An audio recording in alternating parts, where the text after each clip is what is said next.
Panglima Militer Israel Eyal Zamir dilaporkan menyetujui rencana pendudukan kota Gaza.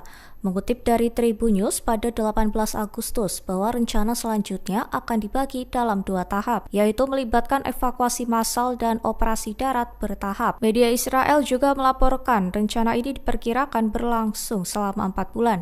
Diketahui, tahap pertama mencakup pembentukan zona kemanusiaan di selatan jalur Gaza untuk memfasilitasi evakuasi warga sipil dari kota Gaza. Sedangkan tahap berikutnya berupa pengepungan kota dan masuknya pasukan darat Israel secara perlahan sambil melanjutkan serangan udara. Sebelumnya, pada 7 Agustus, Kabinet Israel menyetujui rencana Perdana Menteri Benjamin Netanyahu yang menegaskan pendudukan kota Gaza sebagai prioritas strategis. Hampir setengah juta warga Israel dilaporkan berunjuk rasa di Tel Aviv untuk menuntut diakhirinya perang Gaza dan pembebasan sandera.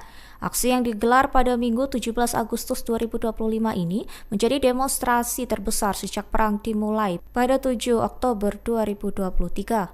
Protes terjadi hanya beberapa hari setelah Kabinet Keamanan Israel menyetujui rencana operasi militer baru di kota Gaza. Perang yang mendekati 2 tahun itu telah menghancurkan Gaza, membuat jutaan warga terancam kelaparan, serta memperburuk isolasi internasional terhadap Israel. Bahkan polisi dilaporkan menembakkan meriam air ke arah massa hingga menangkap puluhan demonstran. Mengutip dari Tribun News, imbasnya kegiatan sekolah, transportasi umum, restoran hingga kafe di Israel terhenti karena aksi nasional yang digalang keluarga sandera dan korban perang. Sejumlah pemerintah kota dan bisnis menutup operasional sebagai bentuk solidaritas, bahkan 2 teater besar di Tel Aviv menunda pertunjukan mereka. Perdana Menteri Israel Benjamin Netanyahu membanggakan keberhasilannya menggagalkan pembentukan negara Palestina saat mengunjungi pemukiman ilegal di tepi barat. Ia menegaskan Israel tetap memegang kendali penuh atas wilayah itu, meski mendapat tekanan internasional dan desakan dari Presiden Amerika Serikat. Netanyahu menyebut janji lama untuk mencegah berdirinya negara Palestina kini telah ditepati.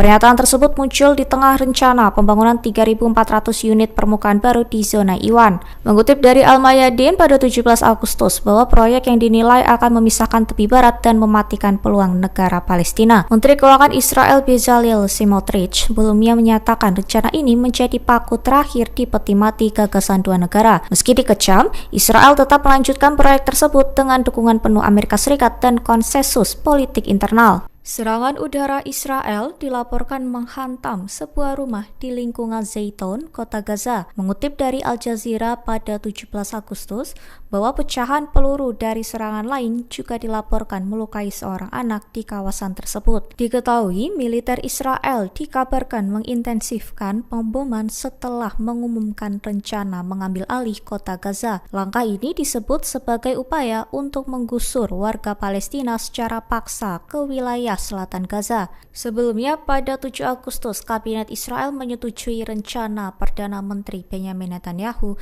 yang menegaskan pendudukan kota Gaza sebagai prioritas strategis. Meskipun kepala militer Israel sebelumnya menolak tegas rencana tersebut, namun pada akhirnya ia menyetujui operasi itu. Bahkan, serangan terbaru menambah deretan korban sipil di tengah meningkatnya eskalasi konflik di jalur Gaza.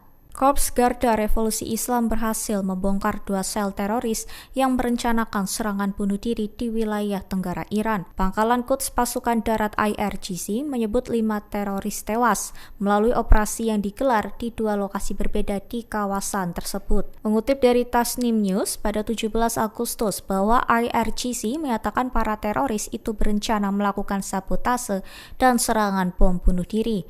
Melalui operasi tersebut, ditemukan alat peledak improvisasi dan sekira 25 kg bahan peledak. Operasi ini dilakukan bersama pasukan intelijen untuk memastikan keamanan wilayah perbatasan yang rawan. Selama beberapa tahun terakhir, IRGC juga menggandeng penduduk setempat menjaga stabilitas kawasan. Pasukan darat IRGC diketahui turut membangun ratusan proyek konstruksi serta lapangan kerja untuk memperkuat perekonomian daerah perbatasan